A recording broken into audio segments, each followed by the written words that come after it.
रूपकदामय्यं ददाति स्वपदान्तिकं वन्देऽहं श्रीगुरो श्रीपदकमलं श्रीगुरुन् वैष्णवंश्च श्रीरूपं साग्रजातं सहगना रघुनाथान्वितं तं सजीवं साद्वैतं सावधूतं परिजनसहितं कृष्णचैतन्यदेवं श्रीराधाकृष्णपादान्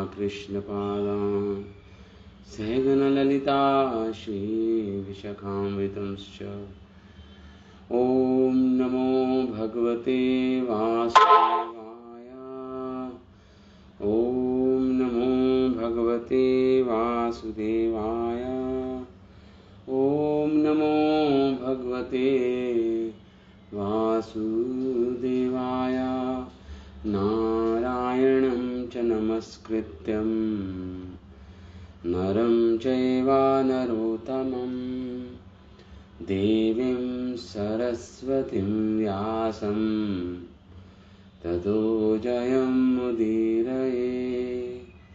नष्टप्रायेषु अभद्रेषु नित्यं भागवत सेवया भगवती उत्तमश्लोके भक्तिर्भवति नैष्टिकी। इदं भागवतं नाम पुराणं ब्रह्मसंहितम् उत्तमश्लोकचरितं चकारा भगवन् ऋषि निःश्रेयसाय लोकस्य। धन्यं स्वस्त्ययनं महत्। जय श्री कृष्ण चैतन्य प्रभु नित्यानंदा श्री अद्वैत गदाधर श्रीवासादि गौरभक्तवृंदा। हरे कृष्णा कृष्ण कृष्णा हरे हरे, हरे राम राम राम हरे हरे। ॐ सहनाववतु सहनं भुनक्तु सह वीर्यं करवावहे तेजस्विनावधीतमस्तु मा विद्विषावहि। ॐ शांति शांति शांति। So reading from 10th canto, 10वां स्कंद, 4था अध्याय। तो हमने लास्ट क्लास में पढ़ा किस प्रकार जब पुत्री जो हुई यशोदा मैया की और नंद बाबा और वसुदेव जी उनको ले आए कंस के कारागृह में उस पुत्री को। हरे कृष्ण प्रभु। हरे कृष्णा। रिकॉर्डिंग देखना हो रही है? हाँ ठीक है। तो कंस ने उस पुत्री को चट्टान पर दे मारा और वो पुत्री आकाश में चली गई और वो देवी भागवती का रूप उसने धारण कर लिया। अष्टभुजाएं थीं, हर भुजा में आयुध थे। सिद्ध चानर किन्नर अप्सराएं सब स्तुति कर रही थी देवी भागवती की। और वो देवी भागवती ने कंस से कहा कि किसी अज्ञात जगह, ये मूर्ख, तू मुझे मारने का क्यों प्रयास कर रहा है? किसी अज्ञात जगह तेरा वध करने वाला, जो तेरा पिछले जन्म कहीं जन्मों का शत्रु है, वो तो पहले ही जन्म हो चुका है उसका। वो तो कहीं और विराजमान है, किसी और क्षेत्र में। इस प्रकार जब कंस को बताया और वो देवी अदृश्य हो गई। कुछ शास्त्र बोलते हैं कि देवी ने कंस पे पैर रख के देवी ऊपर गई थी आकाश मार्ग पे। तो जब ये सूचित किया और अदृश्य हो गई वो देवी, तो कंस विनम्र हो गया। कंस ने सोचा कि मुझसे बहुत बड़ी गलती हुई है। मैंने आकाशवाणी तो हुई थी कि देवकी का अष्टम पुत्र, 8वां पुत्र मेरा वध करेगा, लेकिन ये तो पुत्री हुई है। तो इसका मतलब वो देवताओं ने झूठ बोला था, आकाशवाणी ने झूठ बोला था। लेकिन मैंने कुछ समय के लिए ज्ञान की बातें करने लगा कंस। तो हमारे आचार्य लिखते हैं ठीक ही है ये ज्ञान की बातें करना। जिस व्यक्ति से माया छूट जाती है वो विवेकशील हो जाता है। कंस के हाथों से माया छूट गई, माया देवी, दुर्गा देवी, भगवती छूट गई। तो जिस व्यक्ति के हाथों से माया छूटती है वो विवेकशील हो जाता है, उसकी बुद्धि पुनः लौट के आती है, उसका अहंकार चला जाता है जब माया जाती है। तो हमारे एक आचार्य लिख रहे हैं इस प्रकार। तो अब कंस बोल रहे हैं, हमने डिस्कस किया था, तस्मात् भद्रे स्तनयान माया व्यापादितानपि मां अनुशोच यथा सर्वं स्वकृतं विन्दते अवशः। तो कंस कह रहा है, हे भद्रे, हे मेरी बहन देवकी, तस्मात् भद्रे, जो तेरे 6 पुत्र मेरे द्वारा मारे गए हैं, स्वतनयान, तेरे जो शिशु हैं मेरे द्वारा मारे गए हैं, मया व्यपादितानपि, मेरे द्वारा विनिष्ट किए गए हैं, माम शोचः, शोकाकुल मत हो उनके बारे में सोच के। कंस अपनी बहन देवकी को कह रहा है, मानुशोचः यथा सर्व स्वकृतम विन्दते अवशः। तो यहां पे कर्मवाद बता रहा है कंस, कर्मवाद, कि देखो अपने कर्मों के अनुसार सारे जीव जीते हैं, मरते हैं, हम तो केवल एक निमित्त मात्र बनते हैं। तेरे जो बच्चे थे देवकी, उनकी तो आयु इतनी थी, तो इसमें मेरा कोई दोष नहीं है। स्वकृतम, उनके अपने कर्म ऐसे थे बच्चों के, जिनके कारण उनका वध हुआ मेरे हाथों। मुझे तो केवल निमित्त मात्र बनाया गया है, इंस्ट्रूमेंटल कॉज। इसलिए नान शोचः, शोकाकुल मत हो देवकी। यहां पे आगे कंस बोल रहा है, यावत हता अस्मिन्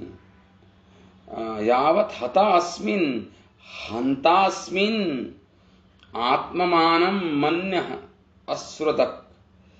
कह रहे हैं कंस कि जो ये सोचता है व्यक्ति कि मेरे द्वारा कोई मारा जाता है या मैं किसी के द्वारा मारा जाता हूं, वह तत्वज्ञानी नहीं है, उसको ज्ञान नहीं है देवकी। हम किसी को नहीं मार सकते, ना हमें मारा जा सकता है किसी के द्वारा।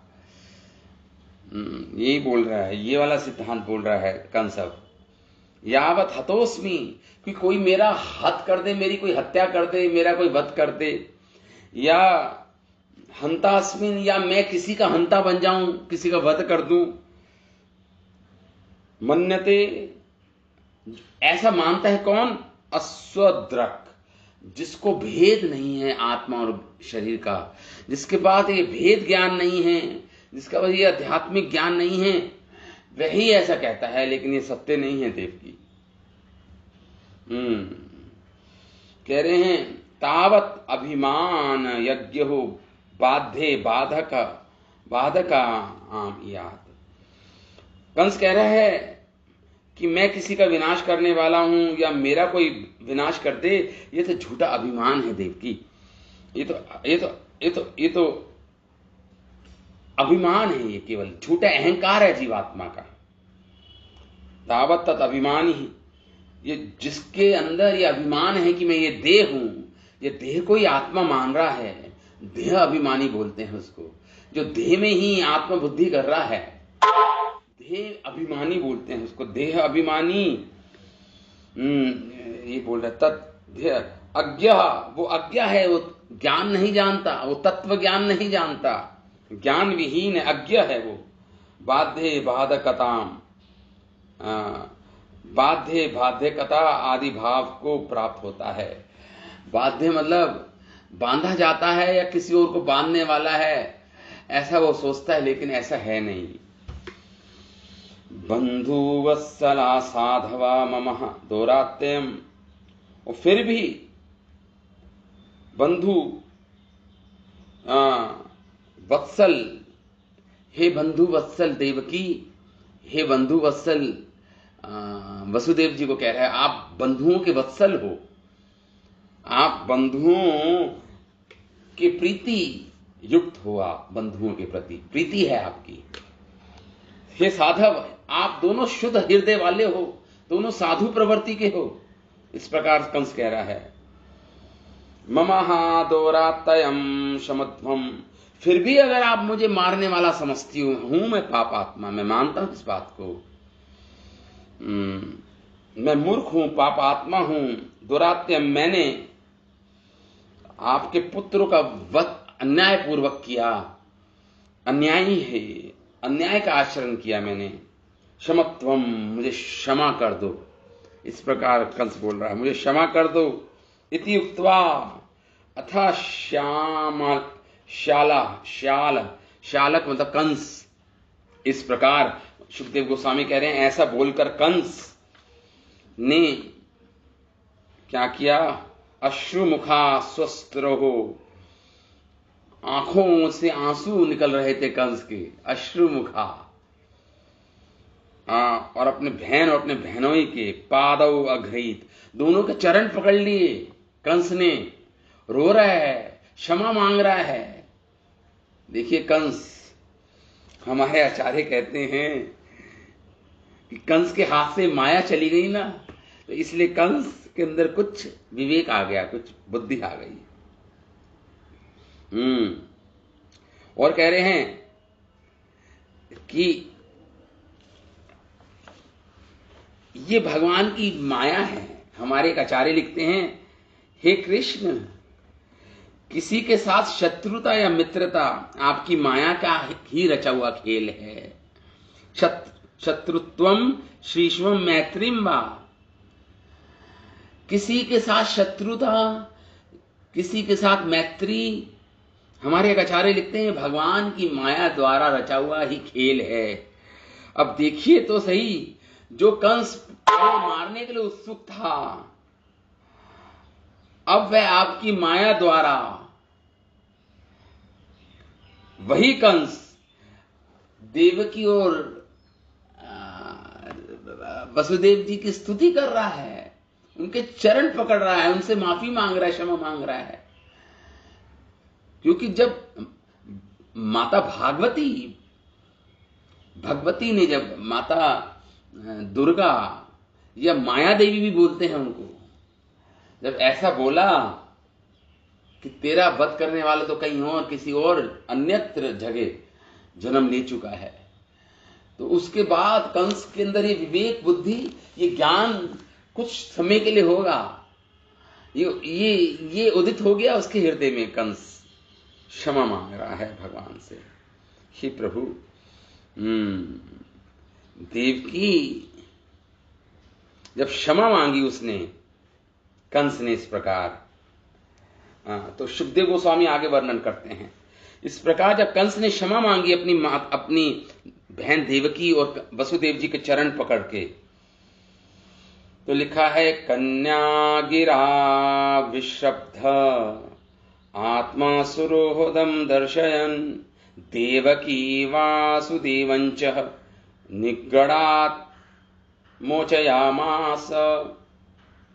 तो कह रहे हैं कि जो पहले आकाशवाणी हुई थी,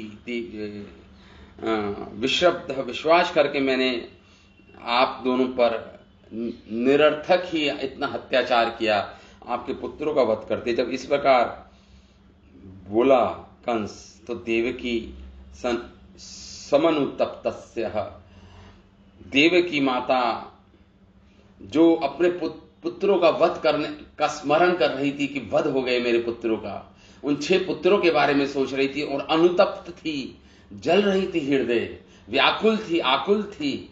देवकी माता अनुतप्त थी। भ्रातु शांतवा, जब भाई कंस ने क्षमा मांगी, शांतवा, जब क्षमा मांगी कंस ने, तो रोष अंच विप्रसृजतः, रोष जो क्रोध था, जो दुख था, देवकी माता, देवकी ने त्याग दिया उस क्रोध को अपने भाई के प्रति। जो शोक था देवकी को, जो क्रोध था, उसको त्याग दिया। जब कंस ने क्षमा मांगी देवकी से, त्याग दिया, वृषजत, त्याग दिया, वासुदेवश्च, जब त्याग दिया देवकी ने क्रोध और शोक, तो वसुदेव जी ये देखकर हंसने लगे। वसुदेव जी हंसने लगे। वसुदेव प्रहस्य मतलब वसुदेव जी हंसने लगे। देवकी ने शोक को त्याग दिया, क्रोध को त्याग दिया कंस के प्रति, अपने पुत्रों के वध का शोक त्याग दिया, कंस के प्रति क्रोध को त्याग दिया केवल क्षमा मांगने से। तो वसुदेव जी हंसने लगे। प्रहस्य लिखा है यहां पे, सुखदेव गोस्वामी शब्द यूज कर रहे हैं यहां पे, प्रहस्य, हे माघ, और बोले, उवाचा, वसुदेव जी बोले। अब वसुदेव जी क्या बोले? देव बोले, महाभागा यथा वतसी एतत् एवं देहिना अहम धी। हे महाभाग, हे कंस, कंस को संबोधित कर रहे हैं वसुदेव। हे ज्ञानी, ज्ञानी करके संबोधित कर रहे हैं महाभाग। यथा वदसी एतत्, जो तुमने बोला है अभी, जो ज्ञान के शब्द, एवं देहिना, ये बिल्कुल सत्य है, बिल्कुल सत्य है तुम्हारे शब्द, यथार्थ हैं तुम्हारे शब्द। ये वसुदेव जी कह रहे हैं, देहिना, जो देहधारी जीव है, जिसने देह धारण कर रखा है वो जीव, और उस देह को में आत्मबुद्धि बन गई है उसकी, उसे बोलते हैं अहम धी। अहम मतलब अहंकार का, धी मतलब होता बुद्धि। जिसकी बुद्धि इस अपने शरीर को ही आत्मा मान रही है, अहम धी। ये अज्ञान प्रभवा, ये अज्ञान के कारण होता है।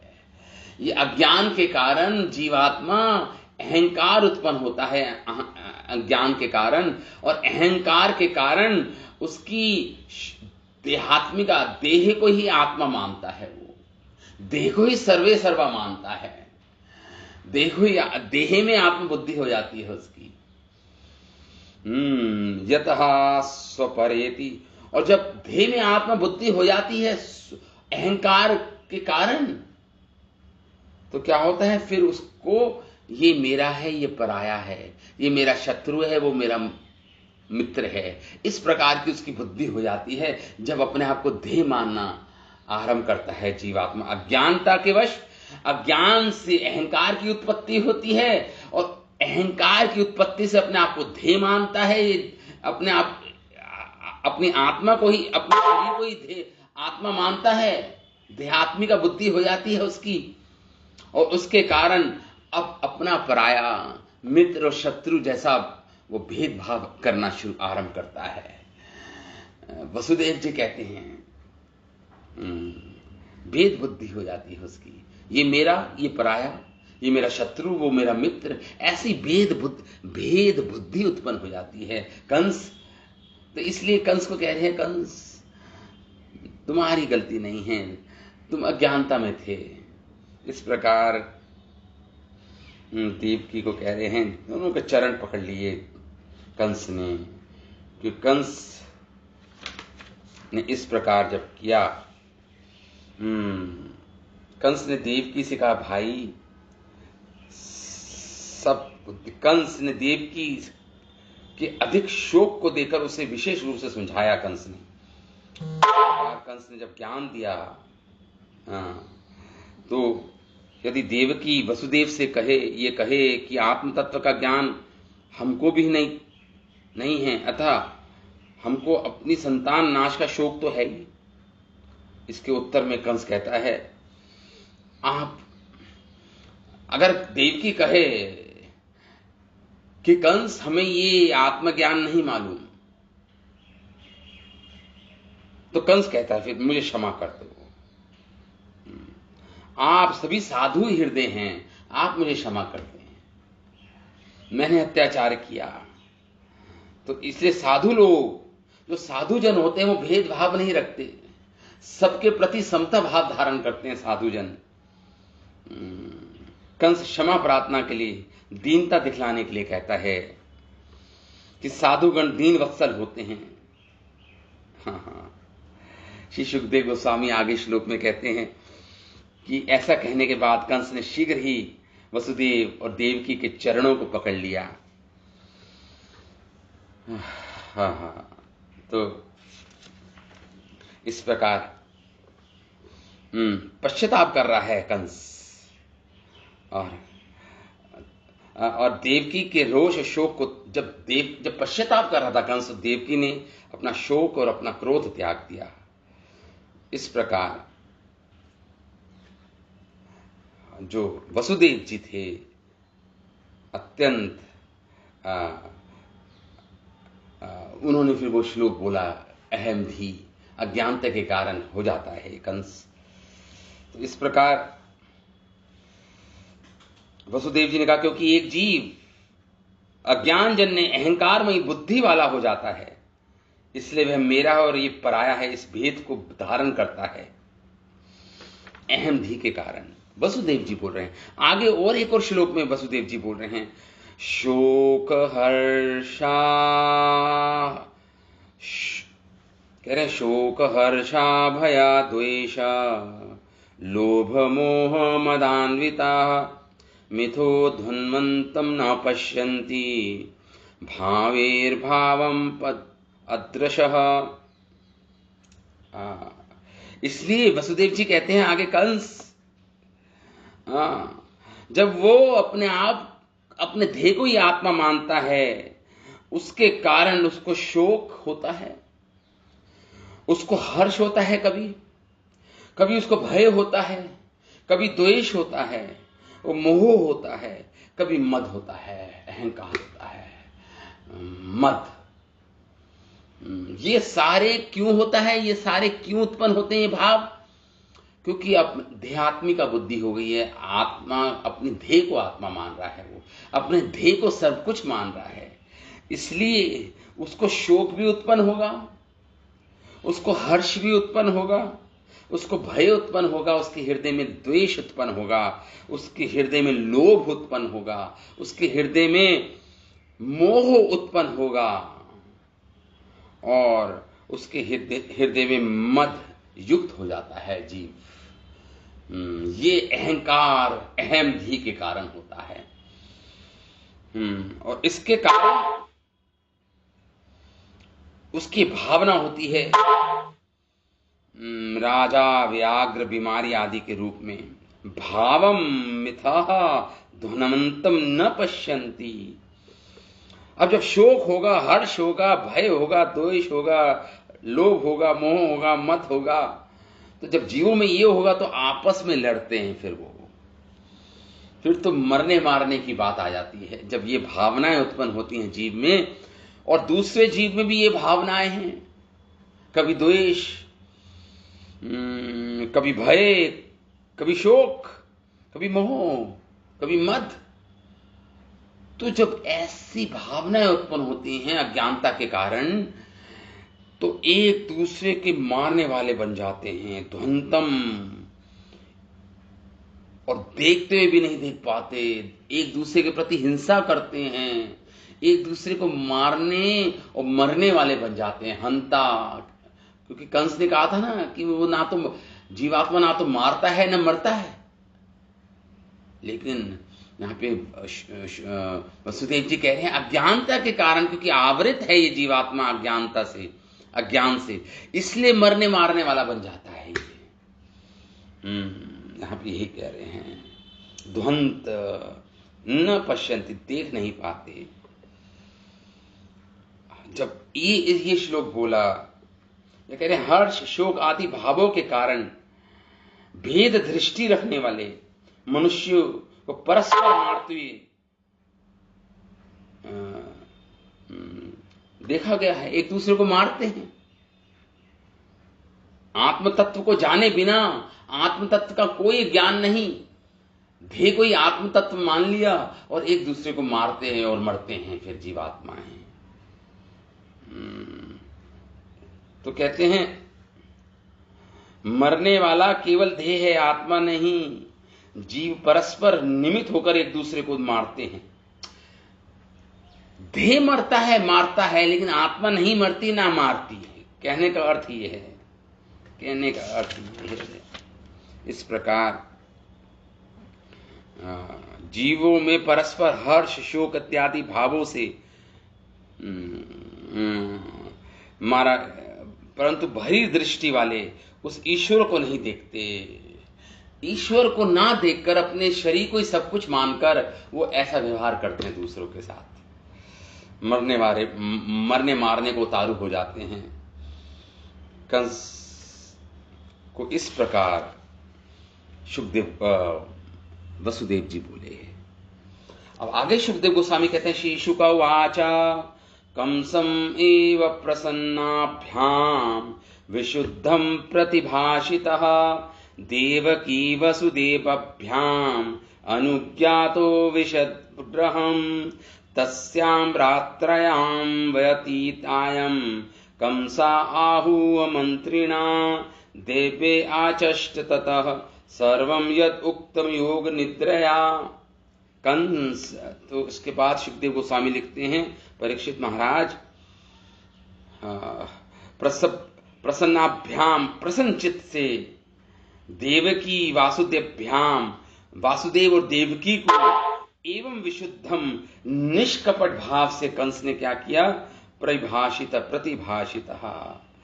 ये प्रतिभाषित, अपने सुंदर स्तुति, दोनों की स्तुति गाई, दोनों से क्षमा मांगी, दोनों के चरणों में पड़ गया कंस।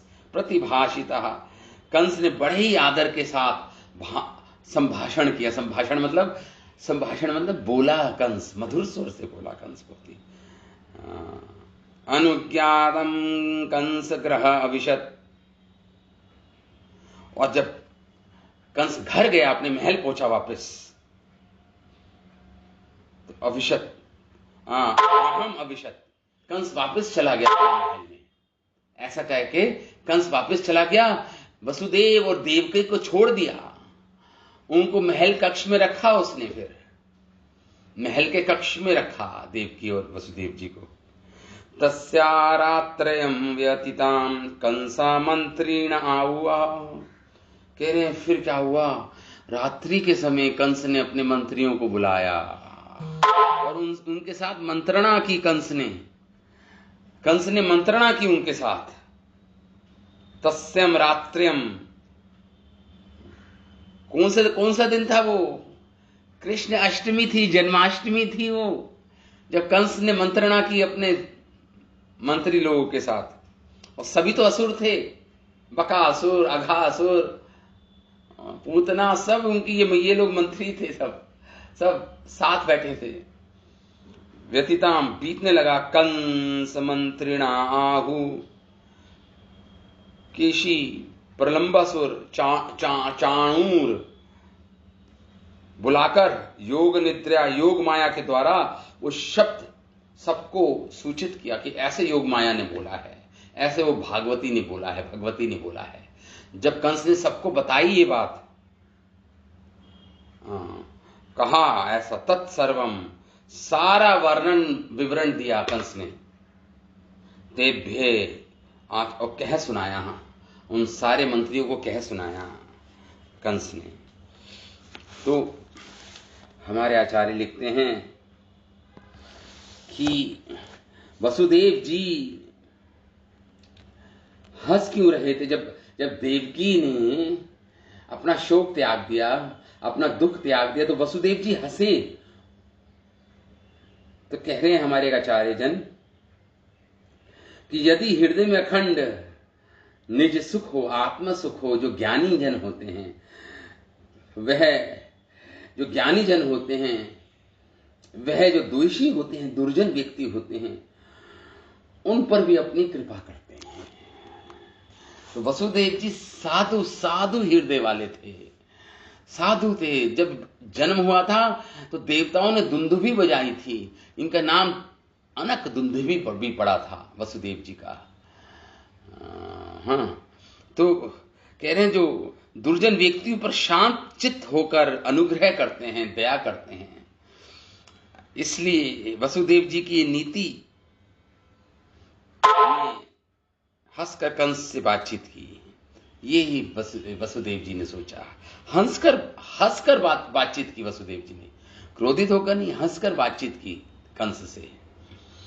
तो इस प्रकार अब रात भर जब इसने मंत्रणा की, अब क्या मंत्रणा की, और इसके जो जिनसे मंत्रणा कर रहे हैं वो क्या बोले, वो सुखदेव गोस्वामी कुछ श्लोकों में बोलते हैं उसको। सुखदेव गोस्वामी कहते हैं, अकर्ण्या भर्तुर्गदितम तमूर्चतुर्वष्ट्रवः देवान प्रति कृतामशाम दैत्या नातिको विदा। इस प्रकार देवकी जो कंस के जो मंत्री जन थे, जिनसे वो मंत्रणा कर रहा था, वो क्या थे, नातिको विदा। वो सबके सब मूर्ख थे, असुर थे, राक्षसी प्रवृत्ति के थे, सबके सब।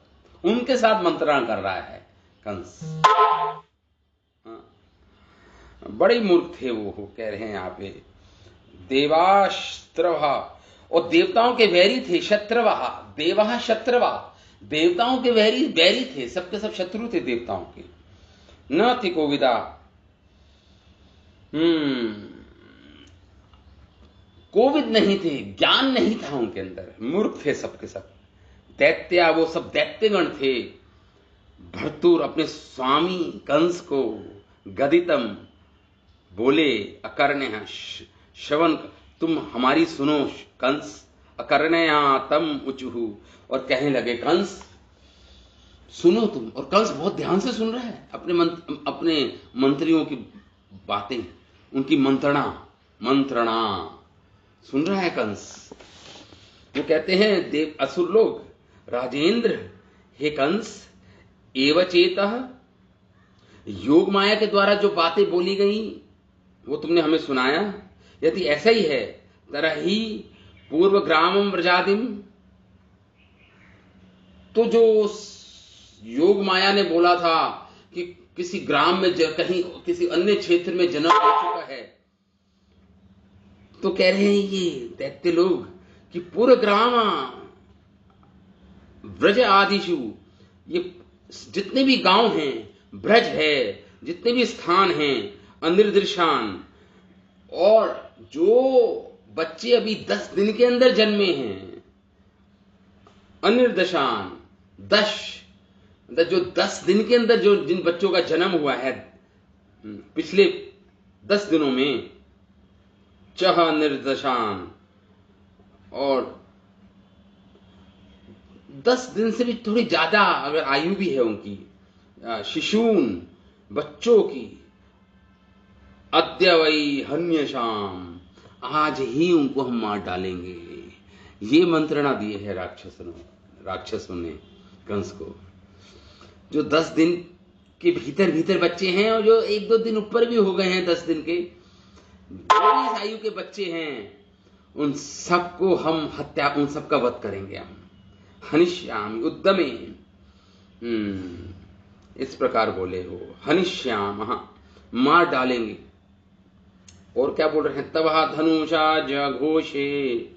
अरे कंस महाराज, आप डरते क्यों? आप तो वो हो जो अपने, जब धनुष से टंकार की आवाज आती थी, तवा धनुष जय घोष, जब जय घोष की आवाज आती थी, आप जब धनुष चढ़ाते थे तो क्या होता था, नित्यम उद्विग्न मनसहा, सदैव जो भी सुनता था उस ध्वनि को वो व्याकुल हो जाता था, उद्विग्न हो जाता था। इतनी इतनी शक्ति है आपके अंदर। कह रहे हैं स्मर स्मर भीरव। युद्ध से डरने वाले सब युद्ध से डरते थे आपके समक्ष। देवा उद्यमे किम करिष्यन्ति। वो देवता लोग आपका क्या बिगाड़ेंगे कंस महाराज। आपकी तो केवल धनुष की तमंचा, जो धनुष होता है उसकी हुंकार से ही वो घबरा जाते हैं देवी देवता। तो आपका क्या बिगाड़ेंगे वो। किम करिष्यन्ति, क्या कर सकते हैं आपका वो। ये देखिए मंत्रणा क्या है उनकी। हमारे आचार्यगण कहते हैं, देखिए उनके अंदर विवेक का दीपक जला था कंस के अंदर थोड़ा सा, लेकिन वो दीपक बुझ रहा है, बुझ जाएगा। उसको ऐसा संग, वो ऐसी मंत्रणा, ऐसी चीजें श्रवण कर रहा है वो। ये हमारे आचार्य लिखते हैं, माया रूपी काल रात्रि में होने वाला महान विषय रूपी अंधकार। माया रूपी काल, अगर ये काल रात्रि है, ये रात का समय था। माया का प्रतीक है रात, और उसमें विषय रूपी अंधकार का एकमात्र विध्वंसक है विवेक रूपी दीपक। तो विषय रूपी अंधकार, और अंधकार है विषय भोगों का, एकमात्र वो विध्वंसक है। किसका विध्वंसक है वो। उस दीपक, जो विवेक का दीपक जला था छोटा सा कंस के हृदय में, विवेक बुद्धि का जो दीपक जला था उसको बुझा देगा ये। सभी इंद्रियों में विचरण करने वाला ये विवेक सारी इंद्रियों में रहने वाला, विचरण करने वाला है। रूपी विवेक यदि सौभाग्य से उदित हो जाए,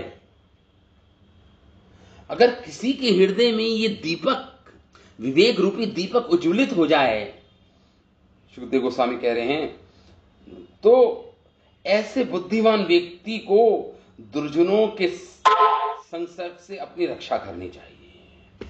बड़े सावधानी पूर्वक असत्संग का त्याग करना चाहिए, और इस विवेक रूपी जो दीपक उसके हृदय में जला है उसकी रक्षा करनी चाहिए।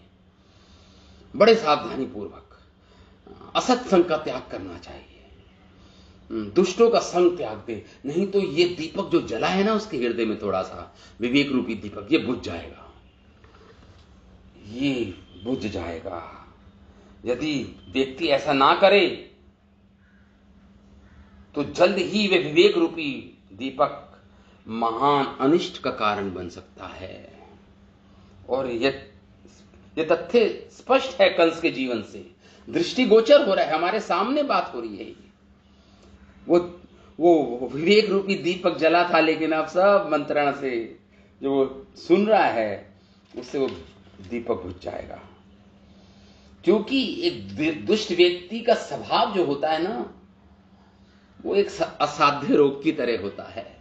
वो दुष्टता रहती है उस व्यक्ति में।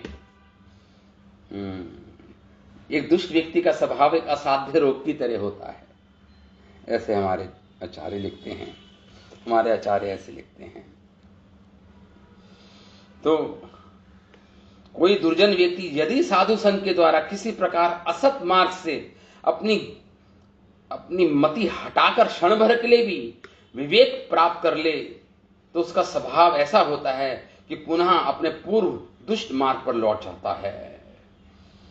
अगर वो साधुजनों के संपर्क में आ गया और सत मार्ग पर चल पड़ा कोई दुष्ट व्यक्ति, लेकिन जैसे ही असाधुओं का संग मिलेगा पुनः उसको, वो बहुत तुरंत लौट जाता है अपने मार्ग से, अपने पुराने मार्ग पर चल पड़ता है।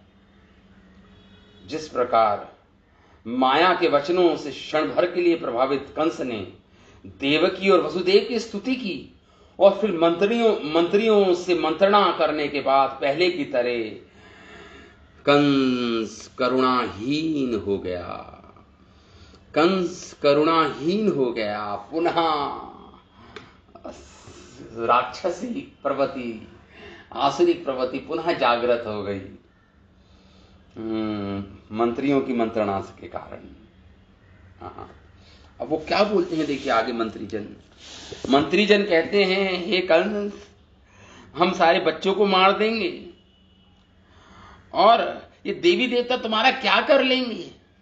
तुमसे तो बहुत घबराते हैं सारे देवी देवता, तुमसे तो डरते हैं, भयभीत होते हैं, तुमसे सदा सर्वदा घबराए रहते हैं तुमसे। इस प्रकार बोला मंत्रीजन बोल रहे हैं। हे राजेंद्र, तुम्हारे द्वारा जीते गए सभी राजा हमारी सहायता करेंगे, तुम क्यों घबराते हो? कंस को कह रहे हैं, जहां राजेंद्र के भोजेंद्र यदि कोई शंका करे कि कहीं देवतागण युद्ध के लिए उद्योग नहीं करने लगे, तो समाधान हेतु देवताओं से ने कहा, क्यों ये देवता क्या रक्षा करेंगे विष्णु की? ये देवता तो खुद तुमसे घबराए रहते हैं। इस प्रकार आगे सुखदेव गोस्वामी बोले, और यही मंत्रीगण कंस को कह रहे हैं, अयस्तस्तेषाव्राते हन्यमाना संततः जिजीविषवः उत्सृज्य पलायन परायुः केचित् प्रजल्यो दीनान्यस्त्रशस्त्रादिवौकसः मुक्तशिखाः केचित् भीताः सम इति वादिनः।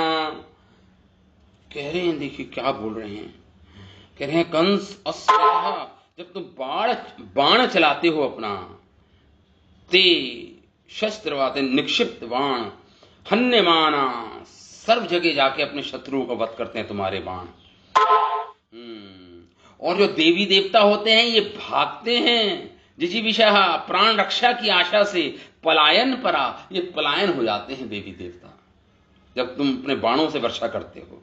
ते उत्सृज्य समन्ततः, और भागते हैं, उत्सृज्य मतलब रण छोड़कर भागते हैं, युद्ध का रण छोड़ के भागते हैं, समन्ततः इधर उधर दौड़ते रहते हैं, समन्ततः ययु केचित दिवकसो, कोई देवता दीनः, दुर्बल होके, न्यस्त शास्त्र, आपके सामने सरेंडर कर देता है, समर्पण कर देता है, अपने अस्त्र छोड़कर भागता है, प्रांजलि, आपके सामने हाथ जोड़ता है, अपने प्राणों की रक्षा के लिए भीख मांगता है। एक अंश कितनी बार हमने देखा है ऐसा युद्ध में। केचित मुक्तक शिखा, कोई बिखरे हुए बालों से, कोई खिसकते हुए वस्त्रों से, भीता स्मः इति वादिना, आपसे डरकर आपकी शरण लेता है, इति वादिना, भयभीत होकर आपकी शरण लेता है। त्वम विस्मृताश, तो कहते हैं क्षेम शूरे, और क्षेम शूरे असंयुग विकथने, रण क्षेत्र को छोड़कर अन्यत्र युद्ध की चपलता दिखलाने वाले विभुदे देवताओं के द्वारा किम रहो जुषा,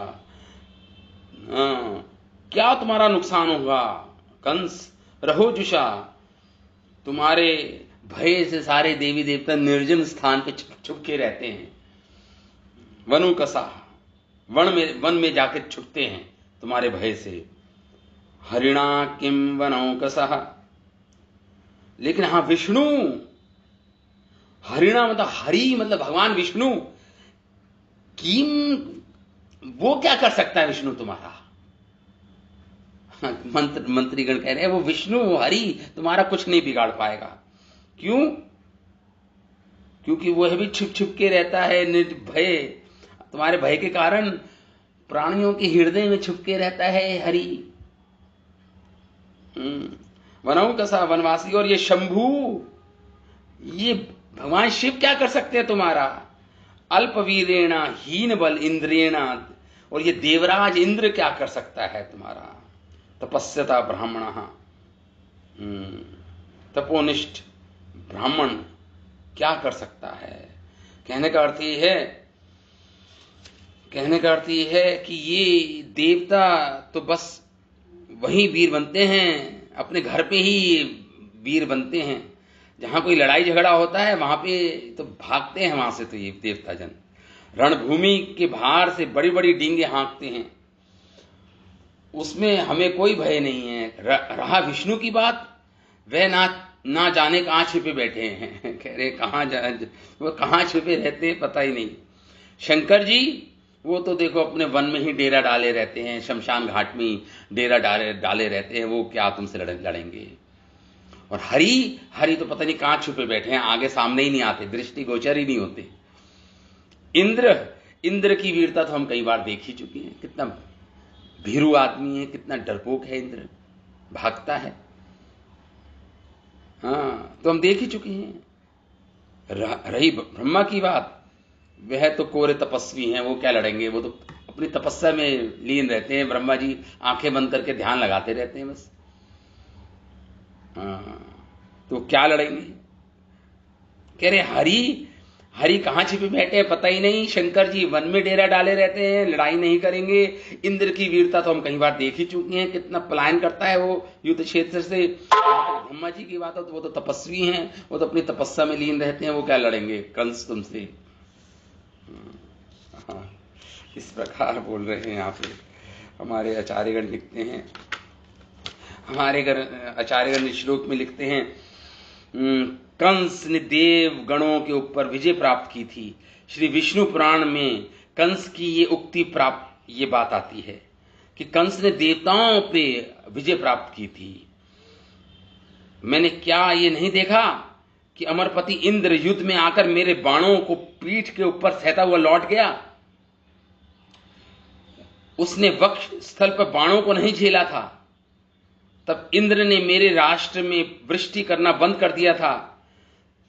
जब इंद्र ने मेरे राष्ट्र में, कंस कह रहा है, मेरे राष्ट्र में वर्षा करनी बंद कर दी थी इंद्र ने, तो मैंने बाणों से भेद कर बादलों को के ऊपर बाण चढ़ा के मैंने बाणों को भेदा और इच्छा अनुसार मेरी इच्छा अनुसार वर्षा हुई थी मेरे राज्य में। वह देव तो कह रहे हैं, अहो क्योंकि आप धर्म का पालन करते हो इसलिए ही देवतागण अभी तक जीवित हैं। इसी आशय से कंस कहता है मंत्रियों से, आप तो इन लोगों को नहीं मारते हो जिन्होंने तलवार बाण आदि को धारण तो कर रखा है, परंतु भय आकुल होने के कारण उन्हें भूल गए हैं। यदि ये शंका करो कि देवता तो जी रहे हैं अतः अभिमान के कारण वे अवश्य पराक्रम दिखाएंगे।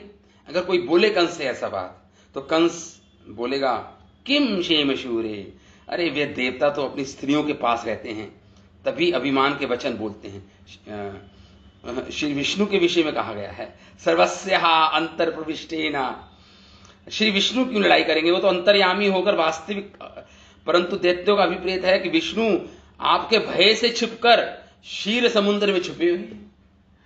लेकिन यहां पे जो शब्द आया है वो मतलब यह है कि भगवान सबके हृदय में बैठे हैं, सबके हृदय में बैठे हैं। भगवान हरि सबके हृदय में बैठे हैं। ये कह रहे हैं क्षीर समुद्र में छुपे हुए हैं दोनों, तो वो नहीं करेंगे। इसलिए ना तो विष्णु ना शिव से डरना, क्योंकि वे दोनों आपके समान बल वाले नहीं हैं। कहने का अर्थ यह है। आगे बोले, तथापि देवा सपल्यात, यद्यपि देवता, तथापि देवा सपल्यात, देवता स्वाभाविक रूप से आपके शत्रु हैं। कंस देवा सपल्यात, देवता आप स्वाभाविक रूप से देवता है ना, तो आपके शत्रु हैं वे। न उपेक्षा, उपेक्षा ना कीजिए, वो भी कुछ तो बल होगा उनके अंदर, अल्प बलशाली है, ठीक है, अल्प है, थोड़े से बलशाली हैं, लेकिन आपके द्रोही हैं, शत्रु हैं। इति मन, ऐसा समझते हैं। तथा तन मूल खनने, देवताओं की जड़ से उखाड़ने के लिए, अगर देवताओं की जड़ उखाड़नी है, देवताओं को समूल नष्ट करना है, अनुव्रताम अस्मान, तो आप हमें आपके अनुचरों को अस्मान नियुंशवः, हमें नियुक्त करें, हमें नियुक्त करें, ऐसा बोल रहे हैं। मंत्र ऐसा उसके सेवक बोल रहे हैं कंस के। क्या नियुक्त करें? कंस कहे, किस में नियुक्त होना चाहते हो तुम, बोलो जरा, कि जिससे देवताओं समूल रूप से नष्ट हो जाएं देवता। वो कहते हैं, यथा अंगेन्द्र भी सुमुपेक्षितः आमय रुद्रपद चिकित्सुम, कह रहे हैं जिस प्रकार शरीर मनुष्य के द्वारा समुपेक्षित चिकित्सा नहीं करने से उसको कुपथ्य हो जाता है। किसी मनुष्य को अगर बीमार पड़ जाता है तो उसकी पाचन शक्ति अच्छी नहीं रहती। अगर कोई और बीमारी लगी है तो पेट इफेक्ट होता है, क्योंकि उदर में कुपथ्य हो जाएगा किसी रोगी को। कह रहे और तो चिकित्सा नहीं हो पाती। अगर उसका पेट भी खराब हो जाए तो जो दवाई देते हैं वो भी ठीक से पचती नहीं है उसको। औषधि प्रयोग में उसका प्रतिकार न शक्य नहीं किया जा सकता। औषधि से फिर वो नहीं ठीक हो पाता अगर किसी का पेट कुपथ्य ही हो जाए किसी को। उसी प्रकार इंद्र जैसे चक्षु उपेक्षित, उसी प्रकार हे कंस जो इन देवी देवताओं के पक्षधर हैं, अनुकूल हैं, इन देवी देवताओं की जो पूजा करते हैं कौन? साधुजन, यज्ञ, गायें, ब्राह्मण, इनको समूल रूप से नष्ट करना पड़ेगा। तो स्वतः ये देवी देवता, वो विष्णु स्वतः नष्ट हो जाएंगे। क्या मंत्रणा कर रहे हैं, देखिए क्या कह रहे हैं। कह रहे हैं अगर किसी शत्रु को उखाड़ना है तो उसको जड़ से उखाड़ना है। देवकों को, सेवकों को नियुक्त कर दीजिए हम जैसे। जब मनुष्य के शरीर में रोग हो जाता है और उसकी चिकित्सा नहीं की जाती, उपेक्षा कर दी जाती है, तब रोग अपनी जड़ जमा लेता है और फिर वह असाध्य बन जाता है। अथवा क्योंकि कुपथ्य हो गया उसको, जब इंद्रियों की उपेक्षा कर दी जाती है वह इंद्रियां शिथिल पड़ जाती हैं, वह उसकी वो निर्बल हो जाते हैं इंद्रियां, अगर उनको भोजन ना मिले इंद्रियां हमारी। उसी प्रकार ये जो ब्राह्मण हैं, जो ये साधुजन हैं, जो गौ माता है, ये यज्ञ जो करते हैं, ये विष्णु का उदर हैं। विष्णु इनके द्वारा पोषण होता है, विष्णु का, देवताओं का पोषण होता है। यज्ञो ही सहा, भगवान यज्ञ के द्वारा जो अर्पित प्रसाद है भगवान उसको ग्रहण करते हैं। भगवान ऐसा शास्त्र बोलते हैं, तो कहते हैं हम सारे यज्ञों को रुकवा देते हैं, ऐसा बोलते हैं। वैसे ही यदि पहले शत्रु की उपेक्षा कर दी जाए और वह अपनी नींव मजबूत कर ले तो फिर उसको हराना कठिन हो जाता है।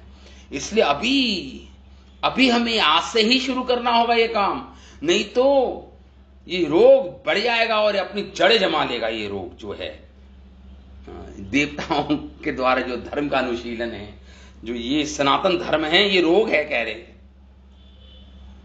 सनातन धर्म की जड़ क्या है? जड़ क्या है सनातन धर्म की? कह रहे हैं वेद,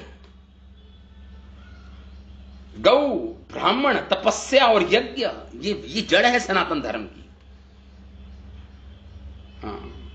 इसलिए भोजराज, कंस, हम अभी वेद को नष्ट करते हैं, गौओं की हत्या करते हैं, ब्राह्मणों की हत्या करते हैं, तपस्या करने वालों को तपस्या नहीं करने देते और उनके यज्ञ कुंड में पानी डाल देते हैं, उनके यज्ञ कुंड की अग्नियों को बुझा देते हैं हम। ये बोले, देखिए लॉजिक ये है, क्योंकि यही ही सनातन धर्म है जिससे धर्मः रक्षतः रक्षितः, धर्म की रक्षा करोगे तो धर्म तुम्हारी रक्षा करेगा, ऐसा वेद बोलते हैं। तुम धर्म की रक्षा करोगे तो धर्म तुम्हारी रक्षा करेगा, क्योंकि ये सनातन धर्म की रक्षा करते हैं इन पांचों से, ये देवी देवता, इसलिए ये भी इनकी रक्षा करते हैं। ये भी रक्षित हो जाते हैं, ये धर्म इनकी रक्षा करता है। तो जो ये धर्म के 5 मूल स्तंभ हैं, इन्हीं को हम हटा देते हैं, कह रहे हैं इन्हीं को हम नष्ट कर देते हैं। वेदों को, गौओं को, ब्राह्मणों को, उनकी तपस्या और यज्ञों को। ये जड़ है सनातन धर्म के पेड़ की, जड़ है। इनको हम मार डालेंगे, इन सबको हम, ब्राह्मणों को, तपस्वियों को, याज्ञिक ब्राह्मणों को, यज्ञ करने के लिए हविष्य पदार्थ देने वाली गायों को, यज्ञ करेंगे तो गाय के घी से करते हैं, जो हविष्य देते हैं गौ माता से तो आता है, वो उनको मार डालेंगे। तो जब इनको मारेंगे, क्योंकि विष्णु इनके द्वारा प्रबल होते हैं, जब ये चीजें प्रबल होती हैं तो विष्णु प्रबल होते हैं। विष्णु को अपना भोजन इन्हीं के द्वारा मिलता है।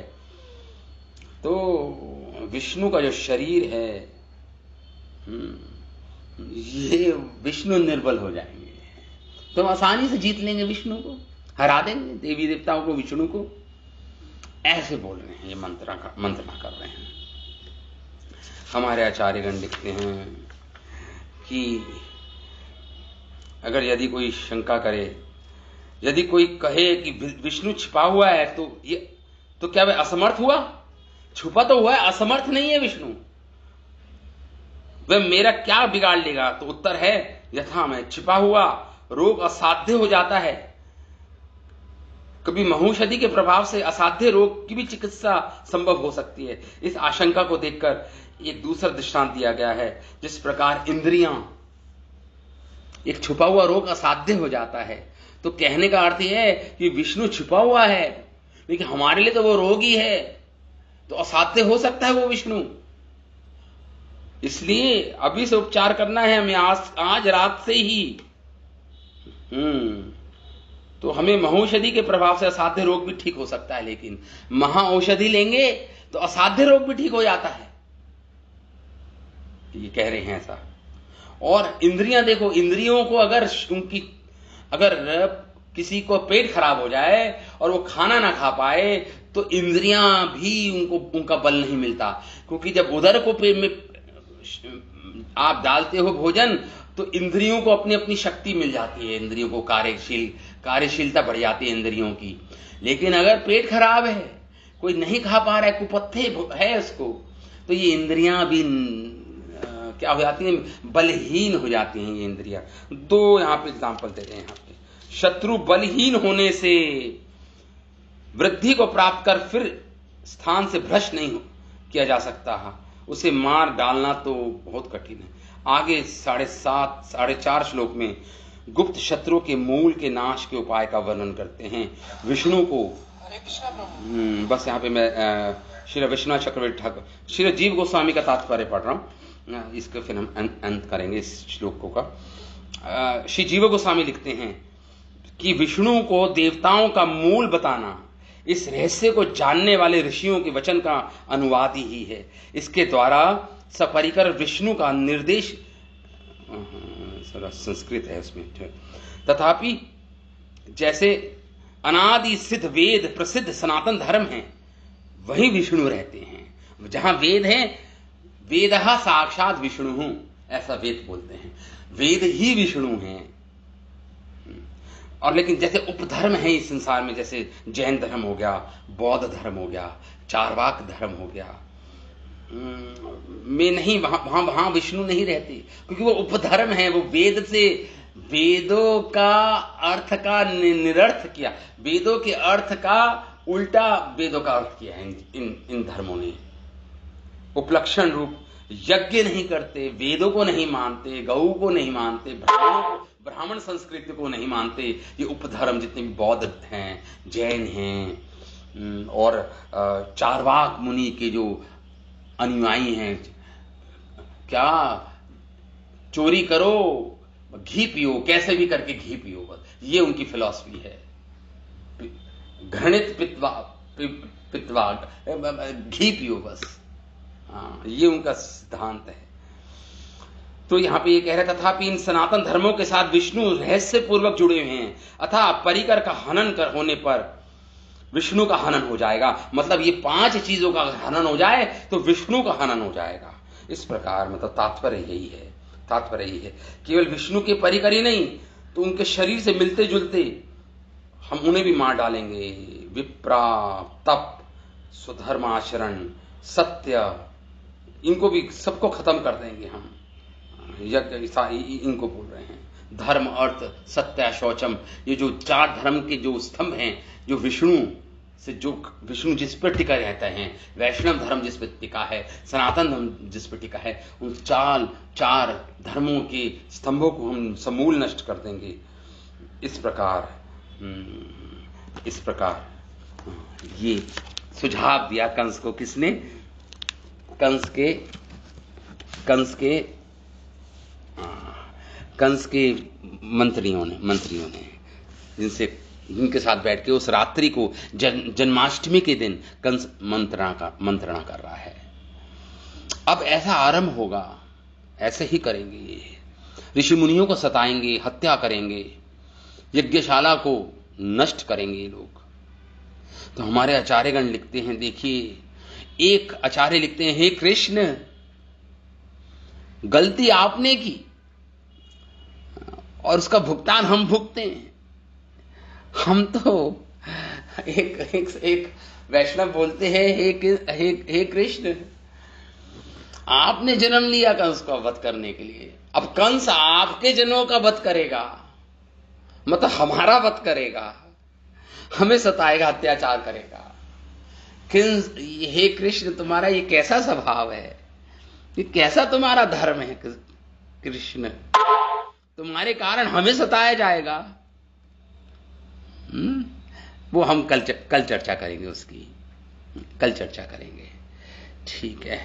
श्रीमद् भागवतम महापुराण की जय, महर्षि वेद व्यास की जय, सुखदेव गोस्वामी पाद की जय, शिल प्रभुपाद की जय, अनंत कोटि वैष्णव वृंद की जय। निताय गौर प्रेमानंदे। हरे हरे कृष्ण।